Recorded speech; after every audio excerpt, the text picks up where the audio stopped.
अगर आप जमीन से जुड़े हुए होते,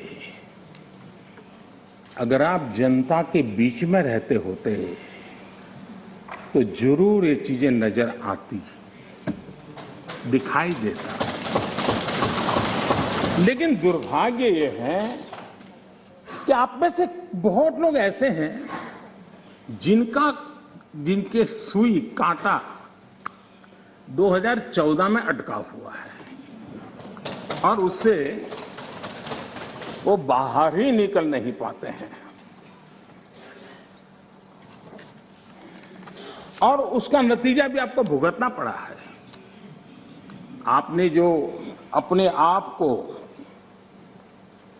एक ऐसी मानसिक अवस्था में बांध के रखा है, देश की जनता आपको पहचान गई है। कुछ लोग पहले पहचान गए, कुछ लोग देर से पहचान गए और कुछ लोग आने वाले समय में पहचानने वाले हैं। अब देखिए, आप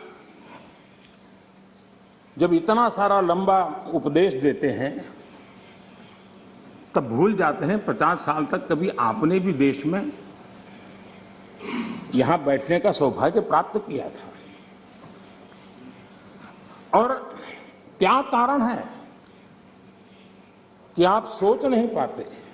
अब आप देखिए, नागालैंड के लोगों ने आखिरी बार 1998 में कांग्रेस के लिए वोट किया था, करीब 24 साल हो गए। ओडिशा ने 1995 में आपके लिए वोट किया था, सिर्फ 27 साल हो गए, आपको वहां एंट्री नहीं मिली। गोवा में 1994 में पूर्ण बहुमत के साथ आप जीते थे, 28 साल हो गए, गोवा ने आपको स्वीकार नहीं किया। पिछली बार 88 में त्रिपुरा में वहां की जनता ने वोट दिया था, करीब 34 साल पहले त्रिपुरा में। कांग्रेस का हाल है यूपी, बिहार और गुजरात। आखिर में 1985 में 1985 में करीब 37 साल पहले आपके लिए वोट किया था। पिछली बार पश्चिम बंगाल में वहां के लोगों ने 1972 में करीब 50 साल पहले आपको पसंद किया था। तमिलनाडु के लोगों ने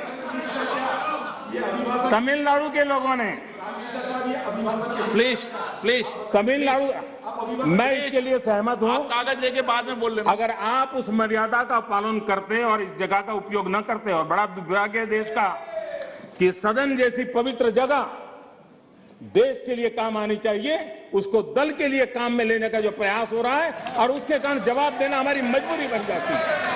जवाब देना हमारी मजबूरी बन जाती है।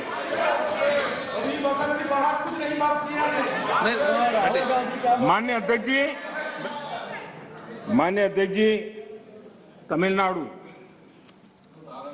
आखिर में 1962 में, यानी करीब 60 साल पहले आपको मौका मिला था। तेलंगाना बनाने का श्रेय लेते हैं, लेकिन तेलंगाना बनने के बाद भी वहां की जनता ने आपको स्वीकार नहीं किया। झारखंड का जन्म हुआ, 20 साल हो गए, पूर्ण रूप से कांग्रेस को स्वीकारते नहीं है, पिछले दरवाजे से वो घुसने का प्रयास करते हैं। माननीय अध्यक्ष जी, सवाल चुनाव नतीजों का नहीं है, सवाल उन लोगों की नीयत का है, उनकी नेक दिली का है कि इतने बड़े लोकतंत्र में इतने साल तक शासन में रहने के बाद देश की जनता हमेशा हमेशा के लिए उनको क्यों नकार रही है। और जहां भी ठीक से लोगों ने राह पकड़ ली, दोबारा आपको प्रवेश करने नहीं दिया है। इतना सारा होने के बावजूद भी हम तो एक चुनाव हार जाए ना, महीनों तक न जाने इकोसिस्टम क्या क्या करती है, इतना सारा पराजय होने के बावजूद भी न आपका अहंकार जाता है, न आपकी इकोसिस्टम आपके अहंकार को जाने देती है।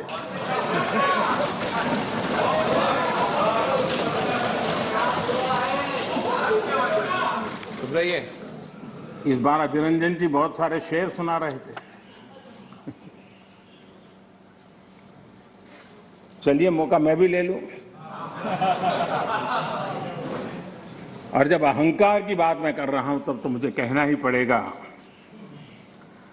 वो जब दिन को रात कहें तो तुरंत मान जाओ। वो जब दिन को रात कहें तो तुरंत मान जाओ। नहीं मानोगे तो वो दिन में नकाब ओढ़ लेंगे। 2 करोड़ की जरूरत हुई, रोजगार की बात कीजिए। जरूरत हुई प्लीज आप जरूरत हुई तो हकीकत को थोड़ा बहुत मरोड़ लेंगे। वो मगरूर है,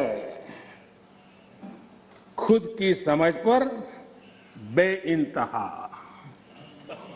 उन्हें आईना मत दिखाओ, इन्हें आईना मत दिखाओ, वो आईने को भी तोड़ देंगे। आदरणीय अध्यक्ष जी, हम सब संस्कार से, स्वभाव से, व्यवस्था से लोकतंत्र के प्रतिबद्ध लोग हैं और आज से नहीं सदियों से हैं।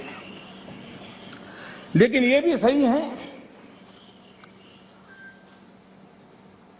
आलोचना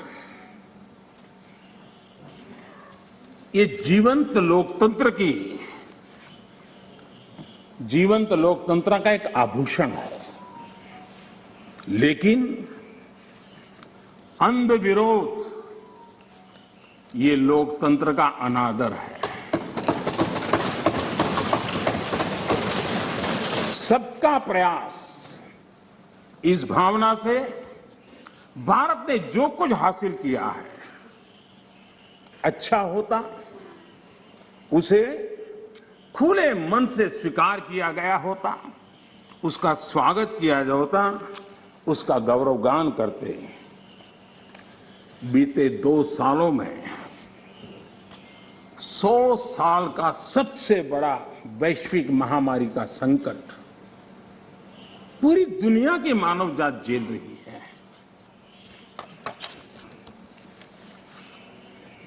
जिन्होंने भारत के अतीत के आधार पर ही भारत को समझने का प्रयास किया, उनको तो आशंका थी, इतना बड़ा विशाल देश, इतनी बड़ी आबादी, इतनी विविधता, ये आदतें, ये स्वभाव, शायद ये भारत इतनी बड़ी लड़ाई नहीं लड़ पाएगा, भारत अपने आप को बचा नहीं पाएगा, यही उनकी सोच थी। लेकिन आज स्थिति क्या है? मेड इन इंडिया कोविड टीके, कोविड वैक्सीन दुनिया में सबसे प्रभावी है। आज भारत 100% पहली डोज इस लक्ष्य को के निकट करीब करीब पहुंच रहा है और लगभग 80% सेकंड डोज उसका पड़ाव भी पूरा कर लिया है।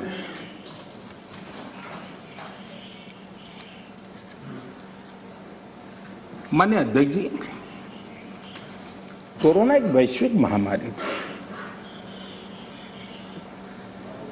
लेकिन उसे भी दलगत राजनीति के लिए उपयोग में लाया जाए, क्या ये मानवता के लिए अच्छा है? भारत जैसे, आपको मैं प्लीज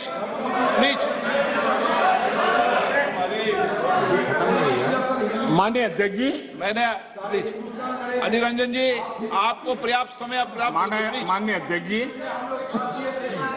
और हर कोलकाता मीटिंग में सहयोग करना प्लीज हिंदुस्तान की सारे सुबह प्लीज माननीय अध्यक्ष जी,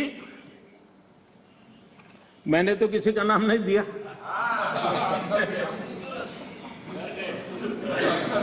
कोई भी टोपी पहन लेने की क्या जरूरत है जी? अरे क्यों? लेकिन जब आप खड़े ही हो गए तो अब मैं नाम दे करके बोलना चाहता हूं। अब आप खड़े ही हो गए हैं तो मैं नाम दे करके बोलना चाहता हूं। इस कोरोना काल में कांग्रेस ने तो हद कर दी।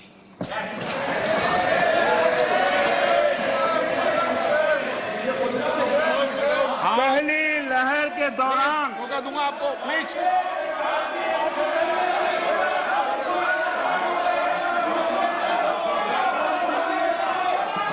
देखिए माननीय सदस्य, प्लीज बैठिए, ये तरीका ठीक नहीं है। आपको मैंने पर्याप्त, प्लीज बैठिए, please please please please please. माननीय अध्यक्ष जी, अभी तो मैंने सिर्फ इतना का हद कर दी। प्लीज पहली लहर के दौरान आपको मैंने आप देश जब ने पर्याप्त अवसर दिया था। मैंने लॉकडाउन का पालन कर रहा था, जब WHO दुनिया भर के लोगों को सलाह देता था, सारे हेल्थ एक्सपर्ट कह रहे थे कि जो जहां है वहीं पर रुके। सारी दुनिया में यह संदेश दिया जाता था, क्योंकि मनुष्य जहां जाएगा, अगर वो कोरोना से संक्रमित है तो कोरोना साथ ले जाएगा। तब कांग्रेस के लोगों ने क्या किया? मुंबई के रेलवे स्टेशन पर खड़े रह करके मुंबई छोड़कर जाने के लिए प्रोत्साहित करने के लिए मुंबई में श्रमिकों को टिकट दिया गया, मुफ्त में टिकट दिया गया, लोगों को प्रेरित किया गया कि जाओ महाराष्ट्र में हमारे पर जो बोझ है वो जरा कम हो, और जाओ तुम उत्तर प्रदेश के हो, तुम बिहार के हो, जाओ वहां कोरोना फैलाओ। आपने ये बहुत बड़ा पाप किया, अफरा तफरी का माहौल खड़ा कर दिया। आपने हमारे श्रमिक भाइयों बहनों को अनेक परेशानियों में धकेल दिया। और माननीय अध्यक्ष जी, उस समय दिल्ली में ऐसी सरकार थी जो है, उस सरकार ने तो जीप पर माइक बांध करके दिल्ली की झुग्गी झोपड़ी में गाड़ी घुमा करके लोगों को कहा संकट बड़ा है, भागो, गांव जाओ, घर जाओ, और दिल्ली से जाने के लिए बसें दी, आधे रास्ते छोड़ दिया और श्रमिकों को लिए अनेक मुसीबतें पैदा की। और उसका कारण हुआ कि यूपी में, उत्तराखंड में, पंजाब में जिस कोरोना की इतनी गति नहीं थी, इतनी तीव्रता नहीं थी, इस पाप के कारण कोरोना ने वहां भी अपनी लपेट में ले लिया। माननीय अध्यक्ष जी, ये कैसी राजनीति है? मानव जात पर संकट के समय ये कैसी राजनीति है? ये दलगत राजनीति कब तक चलेगी? आदरणीय अध्यक्ष जी, कांग्रेस के इस आचरण से सिर्फ मैं ही नहीं, पूरा देश अचंभित है। 2 साल से देश 100 साल के सबसे बड़े संकट से मुकाबला जूझ कर रहा है। कुछ लोगों ने जिस प्रकार का व्यवहार किया, देश उससे सोच में पड़ गया है। क्या ये देश आपका नहीं है? क्या ये देश के लोग आपके नहीं हैं? क्या उनके सुख दुख आपके नहीं हैं?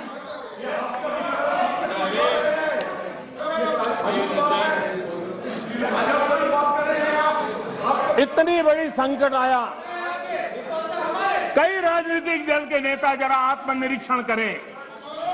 कितने राजनीतिक दल के नेता जो जनता के माने हुए नेता अपने आप को मानते हैं, उन्होंने लोगों को रिक्वेस्ट की हो, अपील की हो, भाई कोरोना का एक ऐसा संकट है, वैश्विक महामारी है, आप मास्क पहनो, हाथ धोना रखो, 2 गज की दूरी रखो।